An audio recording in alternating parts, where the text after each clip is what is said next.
What's going on, guys? My name is Wade with TechDaily. So let's be honest, iPhone releases the last couple of years have been pretty stale. Unless you're a cinematic filmmaker using some of the crazy camera features, there hasn't been a whole lot to get excited about. The iPhone 14 lineup as a whole was probably the least upgraded set of devices we've ever had. The regular iPhone 14 didn't even get a performance bump. And the Pro iPhones also haven't changed much either since the Pro distinction was first given to this phone, the iPhone 11 Pro. This is the larger iPhone 11 Pro Max, and since launching in the fall of 2019, I'd make the argument that this was truly the last new iPhone. The Pro iPhone was a new category for Apple. The phone had considerable upgrades over the XS line that included a new camera system, which yielded significantly better images and videos, even for the average person, a brand new, bolder, brighter display, bigger battery, and significant performance upgrades that still make this phone solid by today's standards. In fact, if you have an iPhone 11 Pro right now,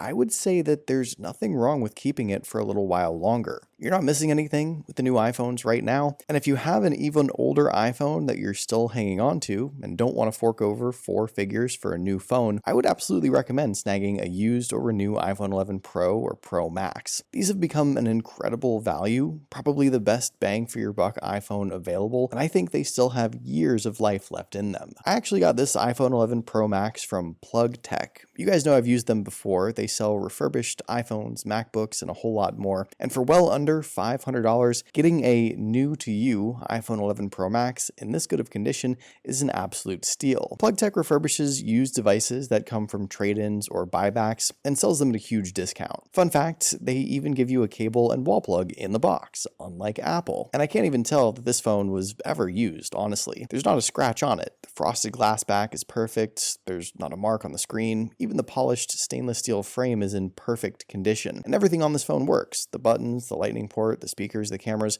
and most importantly, Face ID. PlugTech offers a 30-day money-back guarantee, so if there is something wrong with the device, you're covered, but the few refurbished iPhones I've gotten from them so far have all been great, and I'll leave a link to their website down below if you want to browse what they have. They literally sell everything at crazy low prices. And to keep your iPhone looking good, I would recommend using a case from Caseku. This is the Caseku Magic Stand, and it's a super protective and very functional dual-purpose case. It comes in a bunch of different colors, including a new clear purple, which is my favorite. It's a fully protective case offering 360-degree coverage, including raised edges for the screen up front and camera bump around back, and the case also has a hidden stand built right in. Popping this out allows you to rest your phone upright at an angle between 40 and 100 degrees, or resting on its side, and you can also slide your finger through the metal ring to get a better hold of your device. And the metal ring is fully magnetic too, and allows for an even stronger magnetic connection for MagSafe accessories. Check out Caseku's Magic Stand cases at the link down below in the video description, and use code TechDaily for 10% off. So it might be hard to remember a time when the iPhone didn't have a frosted glass back and a whole bunch of camera lenses. The iPhone 11 Pro was the first to rock this now 4-year-old form factor, and I actually think the subtleties of this particular iteration were the best. The camera area and lenses weren't so crazy huge, but this phone looked somewhat normal. And the finish on this blackish gray black iPhone 11 Pro looks great, but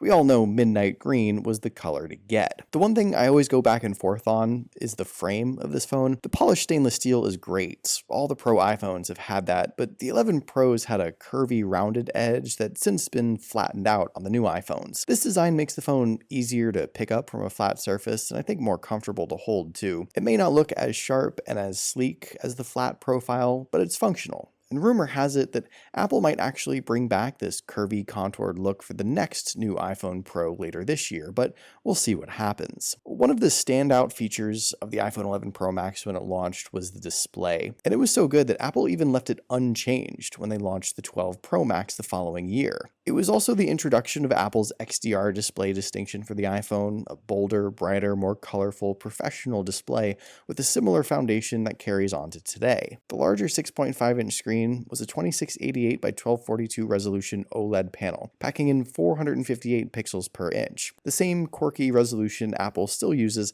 on the 14 Pro Max. The viewing experience on this phone was significantly better than previous iPhones, and I think still holds up by today's standards too. This was also something that justified the Pro distinction. You might remember Apple was actually behind the curve when it came to OLED displays on their phones. The regular iPhone 11 had an IPS LCD display, which got a lot of flack, so this display did actually make the new Pro phones Pro in a weird way, even though some mid-range Android phones had better OLED displays at the time. But nitpicking aside, the iPhone 11 Pro Max did offer a great display when it launched, a genuine upgrade over the XS for sure, which I think was one of the reasons why this phone was so popular back then. And if you don't care about refresh rate, which a lot of people don't, then this is still a great display by today's standards too. Put this side by side with any iPhone after this one, and I don't think you'll really be able to tell the difference. And that's both a slight at the lack of upgrades from Apple in recent years, and a testament to how good this phone really was at the time. When it comes to performance and software support, there's two different perspectives I'd like to offer on this phone. For one, the 11 Pro Max received Apple's usual new state-of-the-art chipset when it launched, the A13 Bionic, and this was during a time where Apple was heavily promoting its better, faster,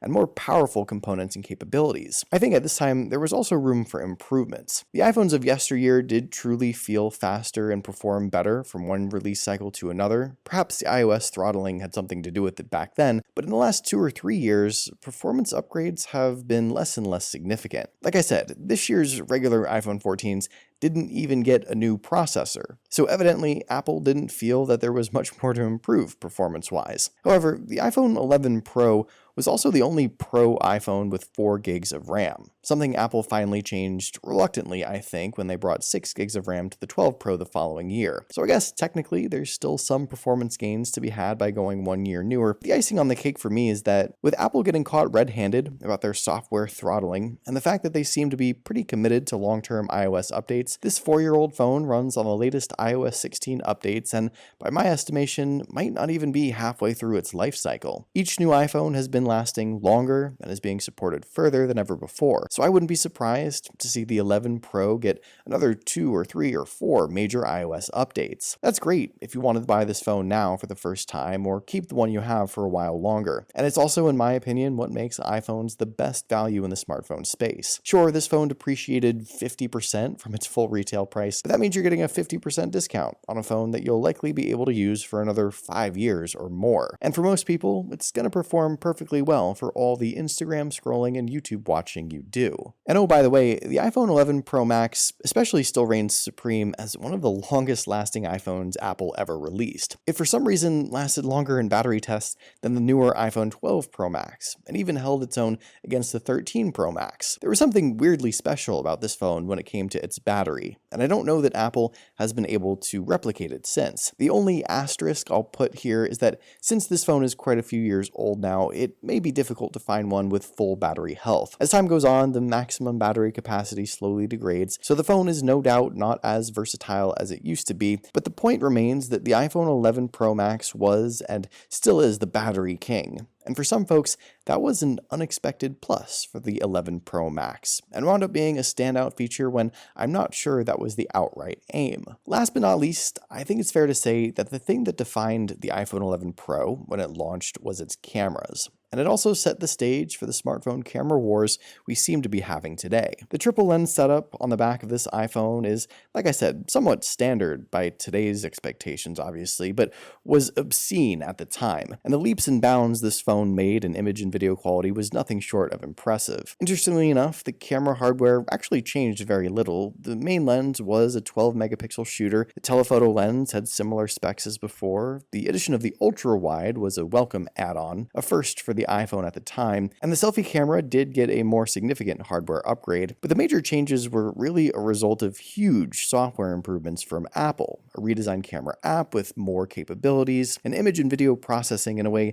that they'd never done before. The iPhone 11 Pro was the first iPhone to have night mode, a feature we probably take for granted now, but at the time was truly something special. Apple also put a huge emphasis on portrait photography, and this, paired with big improvements to video amongst other camera changes, is what I think think allowed Apple to push for that pro distinction for this phone. Because, let's be honest, there wasn't anything else particularly pro about the iPhone Pros at this time. It was all camera, and that's certainly what defined the iPhone 11 Pro, and mostly what defines even the Pro iPhones today. In my opinion, the iPhone 11 Pro truly was the last new iPhone. The upgrades from the XS Max from the previous year were obvious and significant. The iPhone 11 Pro rocked a brand new design that Apple still uses 4 years later. It brought about new changes to the display, better performance and battery life, and essentially was the catalyst for the insane smartphone cameras we're fortunate enough to have today on every device. Best of all though, this 4-year-old phone still has a lot of life left in it. If you got one today, I'd say you could comfortably use this phone for another 5 years at least, and compared to the new iPhones today, this 11 Pro Max